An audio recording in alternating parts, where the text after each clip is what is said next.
I'm Esther, 65 years old today. My living room glows with balloons, their colours soft against my mother's hand-stitched tablecloth laid out for the family I thought would come. The cake I baked sits untouched, its candles unlit. The clock ticks louder than it should, each second stretching my hope thin. No calls, no footsteps, just silence heavy with questions I'm afraid to ask. Have you ever waited for someone who never showed share where you're watching from? And if this resonates, please like and subscribe to hear more. The summer heat pressed against the windows, making the air in my dining room thick and still. The cake layered with the vanilla frosting James used to love slumped under its own weight, a sheen of condensation pooling on the plate. I sat at the table, my fingers tracing the edges of my mother's recipe card, its corners soft from years of use. Her looping handwriting spelled out lemon sponge, a staple at every family gathering when I was a girl. I could almost hear her humming in the kitchen, her apron dusted with flour, her voice calling me to lick the spoon. That was a different time when family meant showing up, no questions asked. Now the silence in this room felt like a stranger's house. I checked my phone again, the screen blank, except for the time 3 hours past when they said they'd come. I'd sent invitations weeks ago, called James to confirm. Even left a voicemail for Karen, my granddaughter, asking if she'd bring her favorite board game. Judith, my daughter-in-law, had texted back a cheerful, "We'll be there," with a promise to bring wine. I'd believed her, planned for it, spent days cleaning the house, polishing the silverware, setting out extra chairs. The tablecloth with its delicate embroidered roses was my mother's pride, stitched over countless winters. I'd thought it would mean something to them too. I stood and walked to the kitchen, the recipe card still in my hand.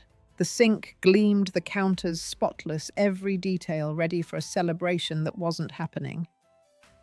I opened the fridge, staring at the trays of sandwiches I'd made, the kind James always asked for. As a boy, ham and cheddar, no crusts. I closed the door and leaned against it, the cool metal grounding me as a dull ache spread through my chest. It wasn't just disappointment. It was something heavier, like a door closing on a room I'd always trusted was open. The doorbell rang sharp and sudden, pulling me back. For a moment my heart lifted. Maybe James was here. Maybe Karen had run ahead to surprise me. I smoothed my blouse and hurried to the door, but it was only Lois, my neighbor from across the street. Her grey hair was pinned neatly, her smile kind, but tinged with curiosity. "Esther, happy birthday," she said, holding out a small potted plant. "I saw your lights on, thought I'd pop by." I forced a smile, stepping aside to let her in. "Thank you, Lois. That's sweet of you." My voice sounded thinner than I wanted, like it might crack if I said too much. She glanced around, her eyes lingering on the balloons tied to the chairs, the untouched food. Oh, what a lovely setup. "Where's the family?" Her tone was light, but I caught the pity in it, the way her brows tilted just a fraction. "They're running late," I said, the lie slipping out too easily. "You know how it is, busy lives." I gestured to the table, hoping she wouldn't press. "Would you like some tea?" Lois waved a hand. "Oh no, I won't stay. Just wanted to wish you well. 65's a big one, isn't it?" She paused, her gaze softening. "You sure you're all right, Esther?" Looks like you went to a lot of trouble. I nodded, my throat tightening. I'm fine, really, just waiting. I walked her to the door, thanking her again for the plant, and as she stepped onto the porch, she turned back, her voice low. You let me know if you need company, all right? Birthdays shouldn't be spent alone. The door closed, and I stood there, the plant heavy in my hands. Alone. The word hung in the air, sharp and uninvited. I set the plant on the hall table and drifted back to the dining room, my eyes catching on a drawer I hadn't opened in years. I pulled it out the wood, creaking, and there it was, a letter from Harold. My late husband, folded neatly inside. His handwriting was bold, unmistakable, from a note he'd written for my 40th birthday. Esther, my love, it began. I'll make every birthday special, I promise. I traced the words, my fingers trembling. He'd kept that promise until the cancer took him 10 years ago. Today, that promise felt like a ghost. I sank into a chair, the letter still in my hand, the ache in my chest, now a weight I couldn't shift. I wanted to call James again, to hear his voice, to ask why. But something stopped me, pride maybe, or fear of hearing an excuse I couldn't bear. The balloons bobbed faintly in the corner, their strings tangled, and I wondered if I'd been foolish to hope for this day at all. I set Harold's letter aside, its weight lingering in my hands, and picked up my phone again. No messages, no missed calls. The screen's glow felt cold, accusing. I opened my texts, scrolling to the thread with James. My last message, sent yesterday, sat unanswered. Can't wait to see you tomorrow, sweetheart. Bring Karen's favorite cookies. I typed a new one, my thumbs hesitating. Everything okay? You're late. I stared at the words, my pulse quickening, then hit send. The message marked delivered, but no dots appeared. I stood and paced to the living room window, peering out at the empty driveway. The sun was lower now, casting long shadows across the lawn where James used to play catch with his father. I could still see him at 10, his hair sweaty and wild, grinning as he tossed the ball too hard, Harold laughing as it sailed past. Those days felt like another life, one where I never doubted my place in his world. Now I wasn't so sure. I tried Karen next. My fingers clumsy as I dialed. Her voicemail picked up, her voice bright and rushed. Hey, it's Karen, leave a message. I swallowed, my mouth dry. Karen, honey, it's Grandma. Just checking if you're on your way. I've got your favorite game ready. I hung up the words, feeling hollow, like shouting into a void. I wondered if she even checked her voicemails anymore. Kids these days didn't, did they? The house was too quiet, the kind of quiet that presses against your ears. I moved to the dining table where the sandwiches sat untouched, their edges curling in the heat. I picked one up, then set it down, my appetite gone. Instead, I opened a cabinet and pulled out a small wooden box where I kept old keepsakes. Inside was a tiny pair of socks, white with blue stripes, the ones James wore home from the hospital. I'd knitted them myself, my hands unsteady with new mother nerves. Holding them now, I felt a pang so sharp it stole my breath. Had I held on too tightly to those memories, expecting them to anchor us forever? I tucked the socks away and sat, my hands folded in my lap. The ache in my chest was spreading a slow, heavy tide. I thought of calling Judith, but the idea made my stomach twist. Her voice, always so polished, would offer some excuse, a flat tire, a last-minute errand. I didn't want to hear it, not yet. I wanted to believe there was a reason, something simple. Something that didn't mean they'd forgotten me. The doorbell rang again, startling me. My heart leapt, foolishly hopeful. But it was only the mailman dropping off a stack of envelopes. I thanked him, my voice flat, and sorted through the pile on the hall table. Bills, a coupon flyer, and then a card from my sister Eileen, who lived across the country. Her handwriting was shaky, her arthritis worse now. Happy 65th. Esther, it read. Wish I could be there. You're stronger than you know. I pressed the card to my chest, grateful for her words, but stung by the distance. She was the only one who'd remembered, and she was 1,000 miles away.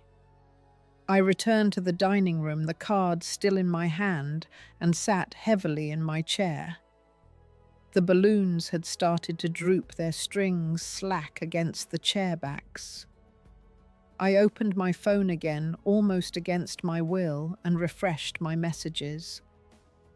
Nothing. The silence was louder now, a weight I couldn't shake. I thought of Harold, how he'd fill this moment with a joke, his hand on mine. Without him, the emptiness was sharper, a reminder of all I'd already lost.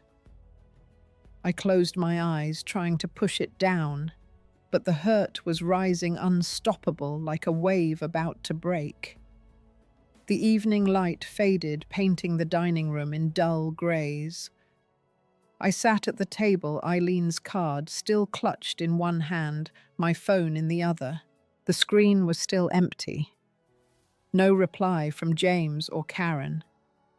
The silence wasn't just quiet anymore. It was a presence, heavy and unyielding, pressing against my ribs. I set the card down and opened the social media app. Not sure why. Maybe just to feel connected to something. That's when I saw it. Judith's post, time-stamped an hour ago. A carousel of photos, James laughing on a cruise ship deck. Karen tossing her hair in the ocean breeze. My grandson Tommy holding a tropical drink. All of them bathed in a Caribbean sunset. The caption read, "Family adventure of a lifetime." My breath caught sharp and shallow, like I'd been slapped. I zoomed in on James's face, his smile wide, the kind I hadn't seen in years. He looked happy, carefree, like the boy who'd run to me after school with stories to tell. But he wasn't here. None of them were. My hands shook as I scrolled through the photos, each one a fresh cut. Karen in a sundress. Tommy waving at the camera, Judith's arm around them both. Her smile polished and proud. I set the phone down, my fingers numb, and reached for the wine bottle I'd set out for the party. I poured a glass, the liquid sloshing over the rim, staining my mother's tablecloth. I stared at the red blotch, spreading like a wound, and didn't bother to clean it. What was the point? I stood unsteady and walked to the sink, gripping the edge. My reflection in the window was a ghost, tired eyes, lines deeper than I remembered. I thought back to a Sunday dinner years ago when Judith first joined us. She'd been charming then, all smiles and compliments. But there was a moment she'd brushed off my advice about raising Karen, saying times have changed, Esther. We do things differently now. Her tone had been light, but it cut like she was drawing a line between us. I'd let it go, thinking it was just her way. Now those words echoed sharper like a warning I'd ignored. I returned to the table, the wine glass untouched, and picked up my phone again. I wanted to type something, anything, to James, to Judith, to Karen. "How could you?" I whispered to the empty room, my voice cracking. My thumb hovered over Judith's name, the urge to confront her burning in my throat. But what would I say? That I saw their perfect little trip, that I'd spent days preparing for a party they didn't care about. The thought of her smug reply stopped me cold. I locked the phone and set it face down my chest, tight, with a mix of anger and shame.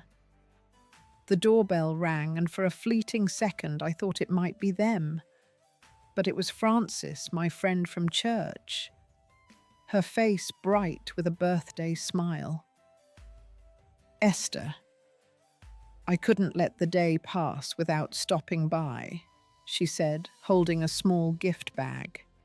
Her warmth was a lifeline, but it also hurt like salt in an open wound. "Where's everyone else?" she asked, stepping inside, her eyes scanning the empty chairs. "Oh, they're tied up," I said, my voice too bright, too brittle. "You know how families are." I gestured to the couch, hoping to steer her away from the dining room. But she saw the cake, the balloons, the untouched plates. "Esther, this looks wonderful," she said, her tone softening too, knowing. "You sure everything's okay?" I nodded, my smile tight. "Just fine." "Want some cake?" I cut a slice, my hands shaking, and we sat, the conversation stilted. Frances talked about her grandkids, her voice full of love, and I nodded along, but each word twisted the knife deeper. My family was on a cruise, posting pictures for the world to see while I sat here forgotten. The pain was no longer hollow. It was sharp, alive, clawing at me from the inside. Frances left after a slice of cake, her gift bag sitting unopened on the coffee table. I didn't have the heart to look inside. The house felt smaller now, the walls closing in as the clock struck 9. I wandered to the hallway, where the mail from earlier lay scattered. Among the envelopes was a glossy cruise brochure, its cover splashed with turquoise waves and smiling families. It was addressed to James, postmarked a month ago. My stomach twisted as I flipped through it, the pages crinkling under my fingers. Escape to Paradise. It promised listing dates that aligned perfectly with today. They'd planned this trip weeks ago, maybe months, while I was ironing tablecloths and baking their favorite desserts.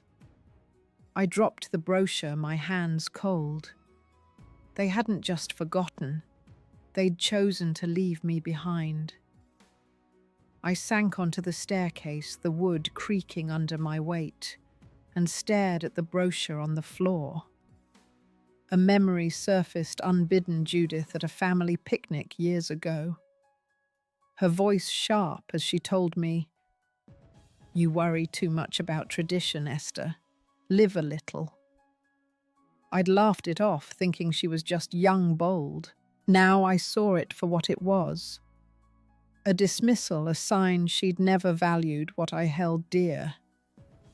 I stood, my legs unsteady, and moved to the kitchen.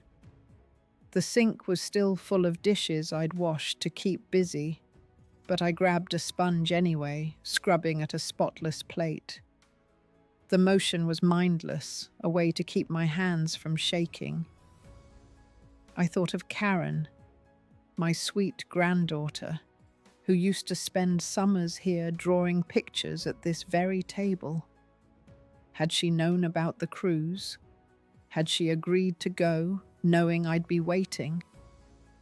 The thought was a blade slicing deeper with every pass. My phone buzzed and I lunged for it. Hope flaring despite everything. It was only a notification from Francis tagging me in a birthday post. Here's to Esther, the kindest soul I know. I scrolled down, and there buried in the comments was another post from Judith's page. A video this time of Tommy dancing on the ship's deck, James cheering him on. The comments poured in. What a blast. Wish I was there. Each one felt like a stranger's laughter in my empty house. I set the phone down my chest tight and walked to the back door. The yard was dark, the garden I'd tended for years barely visible under the moonlight. I stepped outside, the air cool against my skin, and sat on the porch swing. It creaked, a sound that used to comfort me when Harold and I would sit here planning our future. Now it felt like a reminder of everything I'd lost. I wrapped my arms around myself, the pain no longer just an ache, but a storm churning inside me. Had I been wrong to trust James so completely? Had Judith turned him against me, or had he chosen this distance himself? I thought of calling Eileen, spilling everything, but the idea of admitting this betrayal out loud was too raw. Instead, I stared at the stars, each one sharp and distant, like the family I thought I knew. The brochure's promise of paradise echoed in my mind, mocking me. They were out there living their adventure while I sat here surrounded by a party no one wanted. The hurt was no longer quiet. It was loud, relentless, a weight I couldn't carry much longer. I sat on the porch swing until the night air grew cold, my thoughts a tangle of hurt and questions. Inside the house was dark, the balloons sagging like tired sentinels. I went back to the dining room where the cake had collapsed into a sad heap, its frosting pooling on the plate. My phone lay on the table, its screen still glowing with Francis's post. I opened it again, almost against my will, and scrolled through the comments. That's when I saw it. Karen's words, bright and careless. Best family trip ever. The sentence hit like a stone sinking deep into my chest. My granddaughter, the one who used to curl up in my lap for bedtime stories, had written those words while I waited here alone. I stood my legs unsteady and paced to the study where my old laptop hummed softly. I opened my email, searching for something. Anything to make sense of this. My inbox was cluttered with spam, but one subject line caught my eye. Surprise getaway. It was from Judith, sent 2 weeks ago, buried under newsletters. I clicked, my heart pounding. Esther, it read. We're planning a little surprise trip for the family, so we might be a bit rushed for your birthday. Don't worry, we'll make it up to you. The words blurred as my eyes stung. They'd known. They'd planned this cruise, this betrayal, while I was stringing streamers and baking their favorite cake. I slammed the laptop shut, my breath coming in short, ragged bursts. The room felt too small, the air too thick. I walked to the bookshelf, my hands shaking, and pulled down an old photo album, its spine cracked from years of neglect. It fell open to James's wedding day 20 years ago. There was Judith, radiant in her white dress, her arm linked with mine as we posed for the camera. She'd hugged me that day, whispering, "I'm so glad to be part of this family." I'd believed her, felt her warmth, trusted her promise to honor what we built. Now that memory felt like a lie, her smile a mask I hadn't seen through. I flipped through the pages, each photo, a fresh wound, James and Judith cutting their cake. Karen as a flower girl, her tiny hands clutching a bouquet. My eyes landed on a picture of me and my mother taken at that same wedding. She'd been frail then, her smile soft but steady, her hand gripping mine. On her deathbed months later, she'd whispered, "Keep them close, Esther. Family is all we have." I'd promised her I would pour my heart into every holiday, every Sunday dinner, every small moment to hold us together. Now that promise felt like ash, crumbling under the weight of their absence. I sank to the floor, the album heavy in my lap, and let out a sob, raw and unbidden. It wasn't just the cruise, the photos, the lies, it was the truth they carried. I was no longer part of their story. They'd written me out, erased me from their laughter, their memories, their future. The pain was a living thing, clawing at my heart, stripping away the hope I'd clung to all day. I wanted to scream, to call James and demand answers, but the weight of it all pinned me to the floor, my voice trapped in my throat. The photo album slipped from my lap, pages splayed on the floor. My sobs echoed in the quiet study, each one tearing something loose inside me. I stood wiping my face and grabbed my phone, driven by a need to know more, to understand how deep this cut went. I opened Judith's social media again, scrolling past the photos I'd already seen. A new post loaded a live video from the cruise ship, time-stamped minutes ago. Judith's voice rang out clear and bright as she panned the camera across a crowded deck.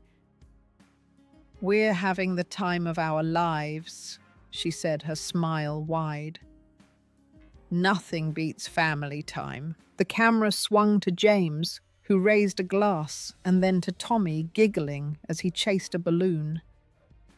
I froze, my heart a stone in my chest. The balloon was red, just like the ones in my dining room, the ones I'd tied with care for a party no one attended. Judith's laughter filled the room, tinny through the phone's speaker. And then I heard it, a comment from a stranger in the live chat. "Looks like the whole family's there. Happy birthday to whoever's missing this." My breath stopped. They knew it was my birthday. They knew. And they were celebrating without me broadcasting it for the world to see.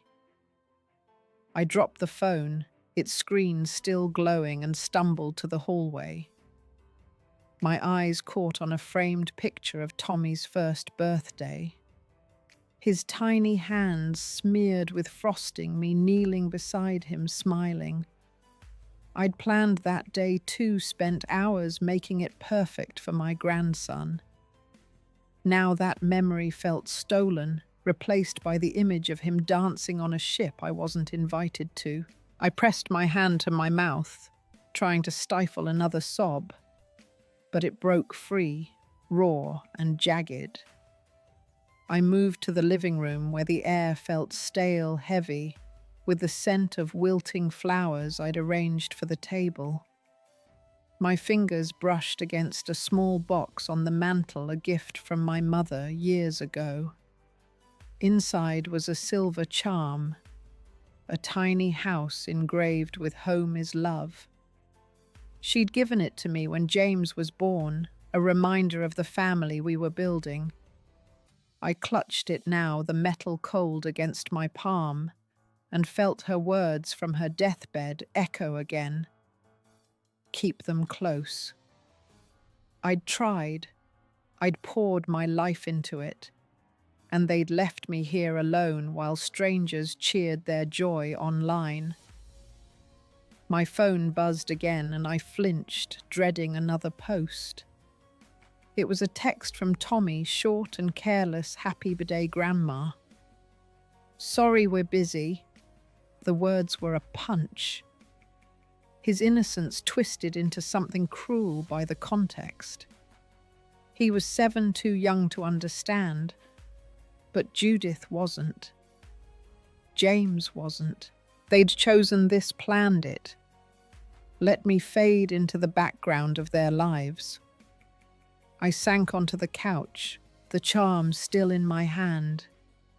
My tears falling silently now. The pain wasn't just betrayal anymore.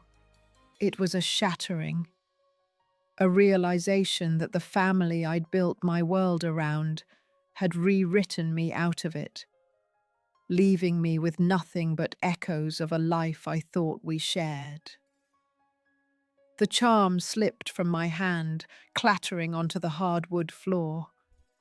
I stared at it, the tiny silver house glinting in the dim light, and something shifted inside me. The tears dried on my cheeks, replaced by a quiet resolve, like an ember catching fire. I'd spent all day waiting, hurting, letting their absence define me. No more. I stood my knees, stiff but steady, and walked to the desk in the study. My laptop was still there, its screen dark. I opened it, the glow harsh against my tired eyes, and searched for something I'd never considered before: a DNA test kit. My fingers moved quickly, clicking through a website, promising answers about family ties. I'd always sensed something off about Judith, her guarded glances, her too perfect stories about her past. I'd ignored it, chalked it up to her being private. But now, after this betrayal, doubt gnawed at me. What if there was more to her distance? What if she'd been hiding something all along? I ordered the kit, my heart racing, not sure what I'd do with the results, but certain I needed truth, not more lies. I closed the laptop and leaned back, my breath steadying. The house was still quiet, but the silence felt different now, less oppressive, more like a space I could fill. I pulled out a notepad, one I used for grocery lists, and began to write a letter to James. My pen scratched across the page, each word deliberate. James wrote, "I've spent my life building a home for us, but yesterday I waited alone. Your choice to leave me out broke something in me. I need you to know how much it hurt." I paused, my hand trembling, but kept going, pouring out the pain of the empty chairs, the untouched cake, the promises you didn't keep. I didn't know if I'd send it, but writing it felt like reclaiming a piece of myself. The phone rang, sharp and jarring. It was Eleanor, my cousin. Her voice warm through the line. "Esther, just checking on you. How was the party?" I hesitated, the truth stuck in my throat, but Eleanor had a way of listening, of pulling out what I didn't want to say. "They didn't come." I admitted, my voice low. "They were on a cruise, without me." She was quiet for a moment, then said, "I've been there, Esther. My sister once threw a family reunion and didn't invite me, said I was too much drama. It hurts, but you don't have to stay silent." Her words landed like a spark, igniting something fierce. She told me about confronting her sister, not with anger, but with truth, and how it changed things. "You're stronger than you think," she said. "Don't let them make you small." I hung up her words, echoing. I walked to the bedroom where a small jewelry box sat on my dresser. Inside was a locket from my mother, its surface worn but warm. I opened it, revealing the words etched inside. Truth endures. She'd given it to me when I married Harold, a reminder to hold fast to what mattered. I clasped it around my neck, the weight grounding me. For years I'd kept peace, swallowed my doubts, let Judith's sharpness slide. But now I felt a clarity I hadn't known in years. I wasn't just a mother waiting for her son to remember her. I was Esther, and I deserved answers. I tucked the locket under my blouse, its cool metal pressing against my skin, a quiet anchor. The letter to James sat unfinished on the desk, its words raw but true. I picked up the pen again, my hand steadier now. I've always been here for you, I wrote, but I can't keep waiting for you to see me. I deserve more than an empty table. Each sentence felt like a step, not away from James, but toward myself.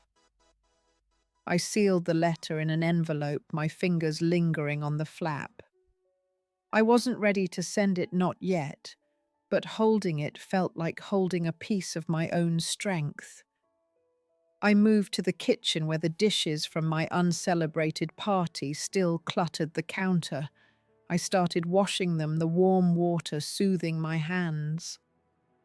As I scrubbed, a memory surfaced, Judith years ago asking to borrow money for Karen's school fees. I'd given it gladly, trusting her promise to repay. She never did. I'd brushed it off, then told myself it was just a rough patch for her and James. Now that memory felt like a thread in a larger pattern, one I'd been too forgiving to see. The DNA test kit, when it arrived, would pull that thread loose. I didn't know what it would unravel, but I was done pretending everything was fine. The phone rang again, pulling me from my thoughts. It was my old friend Beverly, her voice crisp and no nonsense. Esther, I heard from Francis. You had a rough day, she said. Want to talk? Beverly was a retired lawyer, sharp as ever, with a knack for cutting through excuses. I hesitated, then told her about the cruise, the photos, the lies. Her silence was heavy, thoughtful. You've been carrying their weight too long, she said, finally. Write down what you want, Esther. Not for them, for you. Then act on it. Her words settled deep like a seed taking root. I hung up and grabbed a fresh sheet of paper, not for James this time, but for myself. I listed what I wanted: truth, respect, a family that saw me. It felt strange claiming those things after years of giving without asking. I thought of Karen, her bright eyes and quick laugh. I couldn't drag her into this. Not yet, she was still a child, caught in her mother's shadow. But I could protect her by finding the truth, by being the grandmother she deserved. I walked to the front window, the envelope in one hand, my list in the other. The street was quiet, the neighbor's porch light casting a soft glow. I remembered a moment from years ago when James stood up for me at a block party. A neighbor had made a snide remark about my old-fashioned cooking, and James, barely 20, had said my mum's food is the best thing here. His loyalty had warmed me then, a reminder of our bond. I clung to that now, hoping it wasn't gone forever. I set the envelope on the hall table next to Eileen's card and Lois's potted plant. The DNA test would arrive in a few days, and when it did, I'd face Judith with it. Not out of spite, but because I needed to know who she really was. I looked out at the dark street, my reflection faint in the glass. My eyes were tired but clear, holding a strength I hadn't felt in years. I turned away the house silent but no longer heavy, and stood still, ready for whatever came next. 3 days after I ordered the DNA test kit, the family returned from their cruise. I was in the kitchen rinsing a coffee mug when the doorbell rang. My heart thudded, but I dried my hands, slowly steadying myself. I opened the door to find Judith standing there, her tan glowing, her smile as polished as ever. "Esther, we're back," she said, stepping inside without waiting for an invitation. "Sorry we missed your birthday. The cruise was a last-minute thing." Her voice was light, but her eyes darted, searching my face. I nodded, my throat tight, and reached for the small box I'd placed on the hall table. The DNA test kit felt heavier than it should, its plain packaging belying the weight of what it could reveal. "Judith," I said, my voice calm but firm. "I need you to do this." I handed her the kit, my gaze steady. Her smile faltered, her fingers hesitating before taking it. She looked down, her face paling, and for a moment the air between us was thick with unspoken questions. "What's this?" she asked, her tone sharp now, almost defensive. She turned the box over her manicured nails, catching the light. "A DNA test." "Esther, what's this about?" Her eyes flicked up, meeting mine, and I saw a flash of something, fear maybe, or defiance. I didn't flinch. "I just need to know the truth." I said, my words deliberate, each one landing like a stone. "About you. About us." I didn't elaborate, didn't need to. The silence that followed was heavy, her expression frozen in a way I'd never seen before. She opened her mouth, then closed it, clutching the kit like it might burn her. I turned away, moving to the living room where the tablecloth was now cleaned, the balloons gone. Judith followed, her heels clicking on the hardwood. "Esther, this is ridiculous," she said, her voice rising. "You're blowing this out of proportion. We went on a trip, that's all." But her words were rushed, tripping over each other, and I caught the tremor in them, the crack in her usual composure. I sat on the couch, folding my hands in my lap. "You planned that trip weeks ago," I said, my voice low. "You let me believe you'd be here." I looked at her, my eyes searching for the woman I'd welcomed into my family. She stood rigid, the kit still in her hand, her lips pressed tight. For the first time, I saw her not as my daughter-in-law, but as a stranger who'd taken something from me. The doorbell rang again, and I stood, my pulse quickening. It was James alone, his face tired but familiar. "Mum," he said, stepping inside, his eyes flicking to Judith. "I got your letter." His voice was soft, uncertain, and I felt a pang of hope, quickly tempered by the weight of the moment. Judith's gaze darted between us, her grip on the kit tightening. "I need to talk to you, James," I said, my voice steady despite the storm inside. "Alone?"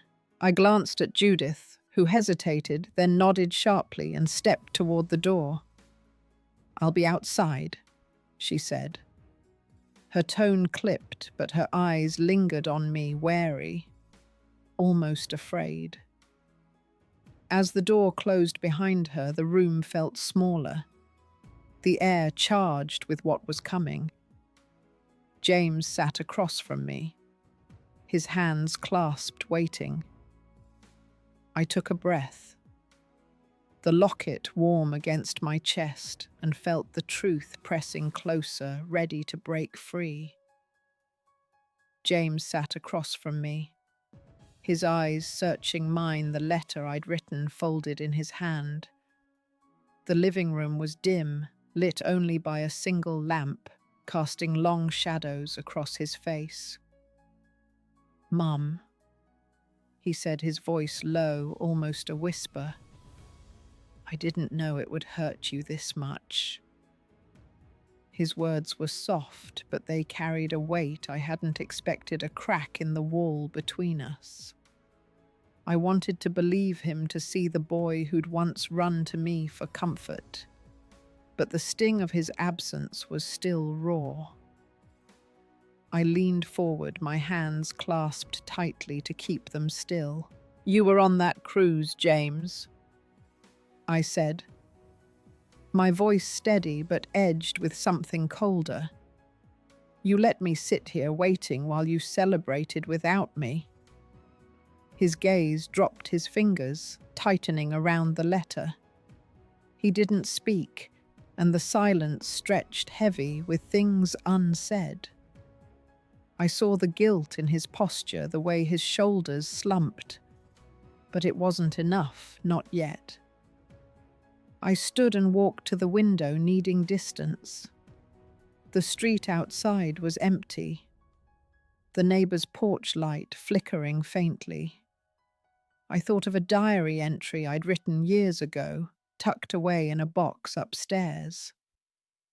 It was from a family reunion when Judith had laughed too loudly at a private joke, her eyes avoiding mine as she whispered to James. I'd noted it then, a fleeting unease, but dismissed it as my own paranoia. Now that moment felt like a warning, a piece of a puzzle I was only beginning to see. "I sent Judith a DNA test," I said, turning back to him. My voice was quiet, but it cut through the room. James's head snapped up, his eyes wide, confused. Why, he asked, his tone sharp, almost defensive. "What are you trying to prove?" I didn't answer right away, letting the question hang. I wasn't sure myself, not entirely, but the need for truth had taken root, and I couldn't shake it. I sat again, closer this time, and looked at him. Really looked. His face was older now, lines etched around his eyes, but he was still my son. "I need to know who she is, James," I said.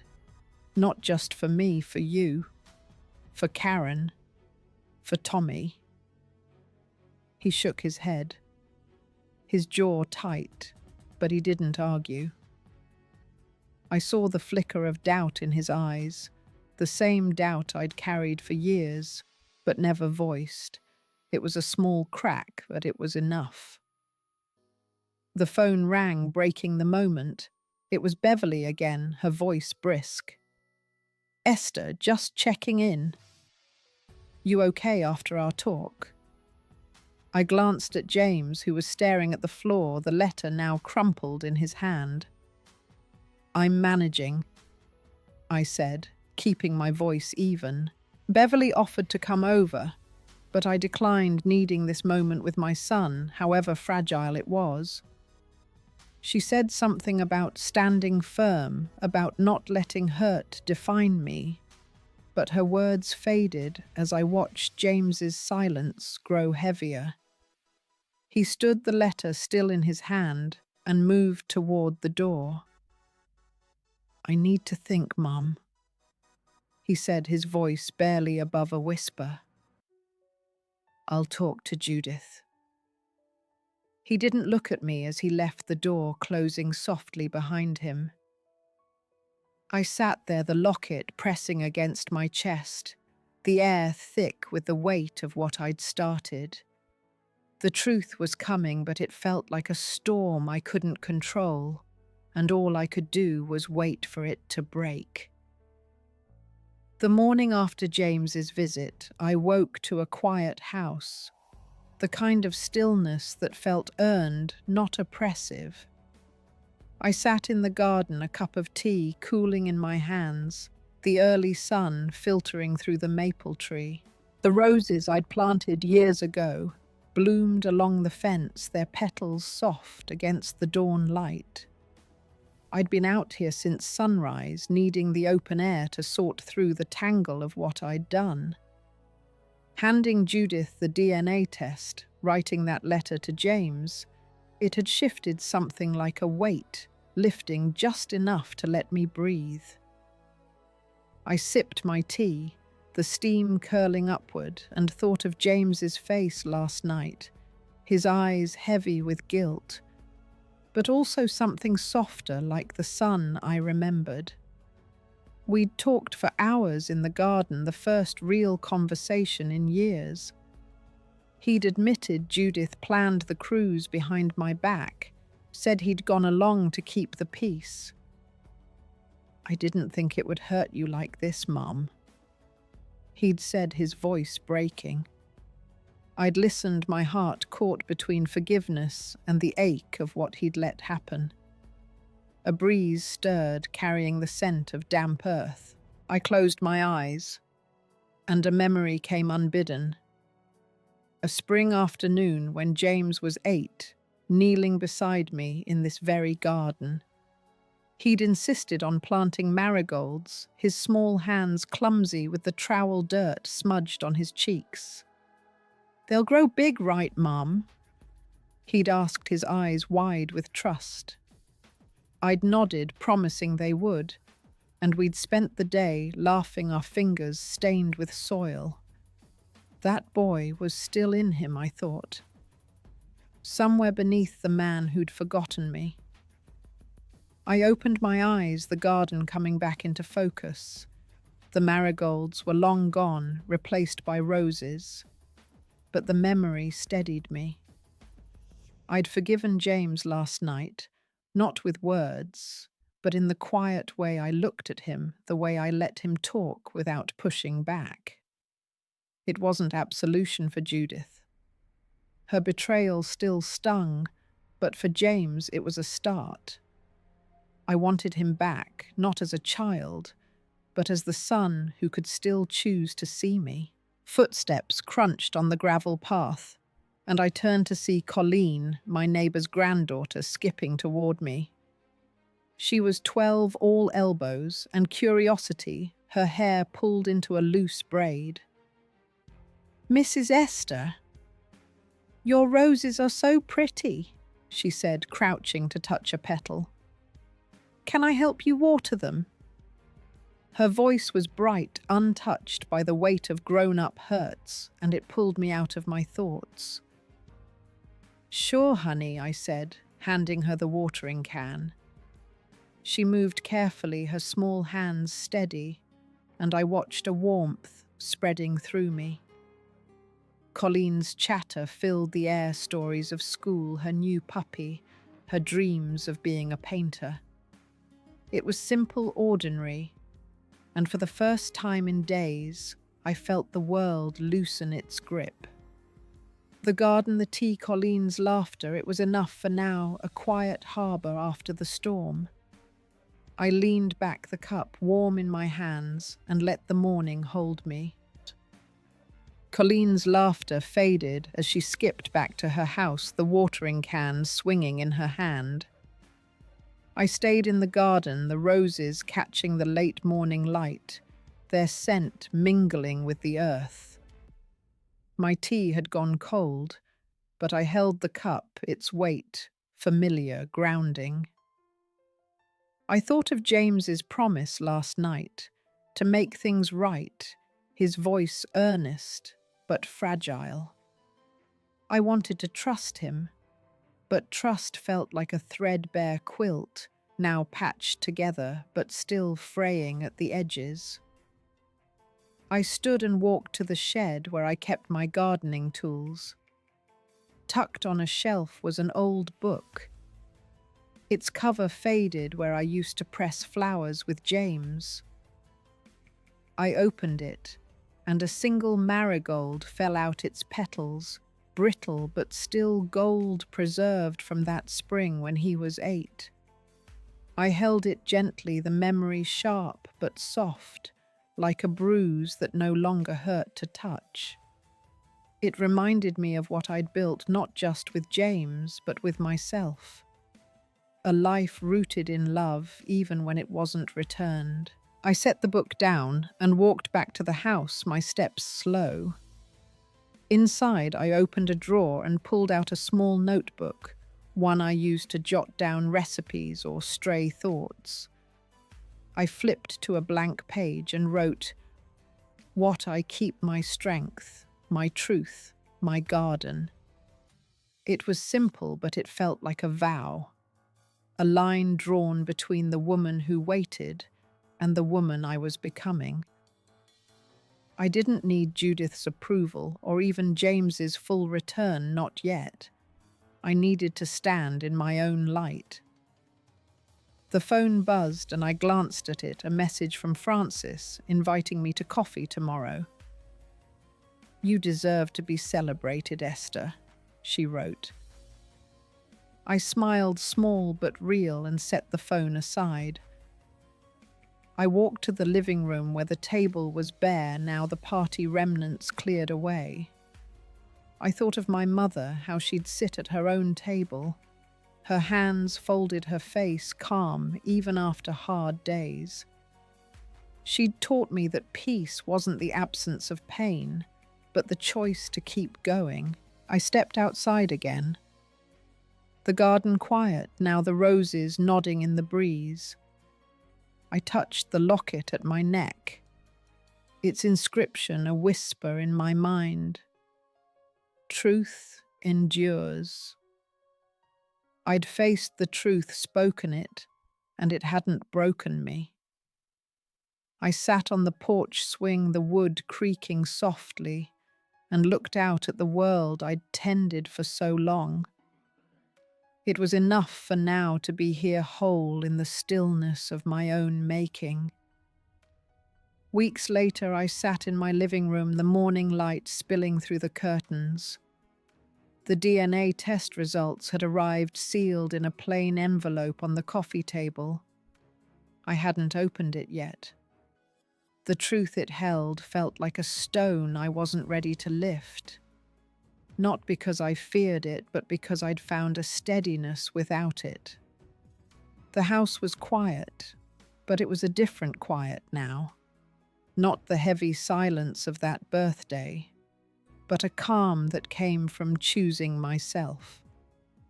I'd started a new habit, rising early to walk the neighborhood, my sneakers soft against the pavement. Each step felt like a small reclaiming, a way to map out a life that wasn't tethered to waiting. I'd nod to neighbors, stop to admire a blooming hydrangea, or listen to the sparrows chattering in the oaks. This morning I'd returned with a handful of wildflowers, picked from a vacant lot. I arranged them in a small vase, their uneven stems a contrast to the polished bouquets I used to buy for family gatherings.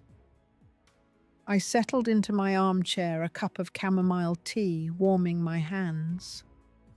The tablecloth was folded away now, stored with care in a cedar chest. In its place was a simple runner, one I'd sewn myself last week, its stitches uneven but mine. I'd taken up needlework again, something I hadn't done since my 20s. The rhythm of the needle, the pull of the thread. It was a kind of meditation, a way to stitch together the parts of me that had frayed. The doorbell rang soft and unhurried. It was Frances, her smile warm as she stepped inside, a basket of muffins in her hand. "Thought you could use some company," she said, setting the basket on the table. We sat sharing the muffins, their blueberry tang sharp on my tongue. She talked about her own family, A story of her daughter pulling away years ago, only to return when life softened her edges. "You never stop being their mother," she said, her eyes kind. "But you can stop carrying their choices." Her words settled in me not as a revelation, but as a confirmation. I thought of James, our talks in the garden, his tentative steps toward rebuilding what we'd lost. I hadn't shown him the test results, hadn't decided if I would. It wasn't about exposing Judith anymore. It was about protecting what I still had with my son. I looked at Frances, her hands worn from years of her own battles, and felt a kinship, a shared strength in surviving the quiet hurts of family. I walked her to the door, the wildflowers catching the light on the table. As she left, I stood on the porch, the air cool against my skin. The neighborhood was waking up, a dog barking in the distance, a car humming down the street. I breathed in slow and deep, the weight of that birthday fading, not gone, but lighter. I was still Esther, still here, and that was enough for now. I stood on the porch a moment longer, the wildflower's faint scent lingering in the air. Back inside, I opened a drawer and pulled out a plain journal, its pages blank except for a few scattered notes. I sat at the kitchen table, the morning now bright, and began to write a letter not to James, not to Judith, but to the younger me, the one who'd poured everything into family hoping it would hold. Dear Esther, I wrote you gave your heart, but it's yours to keep too. Never let anyone make you feel small. I paused my pen, hovering, then added, "You are enough." I tucked the letter into the journal, imagining Karen finding it one day when she's old enough to understand. I thought of my mother, how she'd sit at her window, watching the world with a quiet grace even after life had worn her down. She'd taught me that family wasn't just blood, it was the people who stayed, who saw you, who chose you back. I'd lost pieces of my family, but I'd found others. Frances, Eleanor, Colleen, their presence a reminder that love could be built anew. The DNA test envelope still sat unopened, but its weight no longer pressed on me. I'd decided to hold off, not out of fear, but because I didn't need it to define my worth. Judith's secrets were hers to carry. My truth was mine to live. I stood and walked to the back door, looking out at the garden. A single butterfly landed on a rose, its wings trembling in the breeze. I thought of the years I'd spent tending this place, not just for James or Karen, but for myself, the hours of weeding, planting, waiting for blooms. It was a small act, but it was mine, a life I'd grown through pain and patience. I'd learned that betrayal didn't have to break you.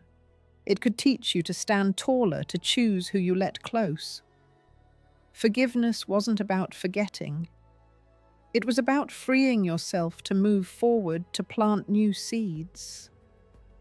I closed the journal and set it on the shelf next to a photo of my mother smiling in her apron.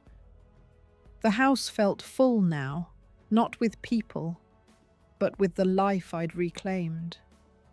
I was 65 and I was still growing, still learning to hold my own heart gently. That was the lesson, not just for me, but for anyone who's ever felt left behind.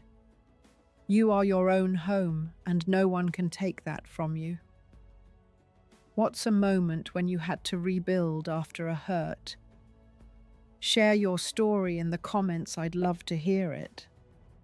If this resonated with you, please like, subscribe, and share with someone who might need to hear it too. Thank you for listening, for being here. May you find your own quiet strength today and always.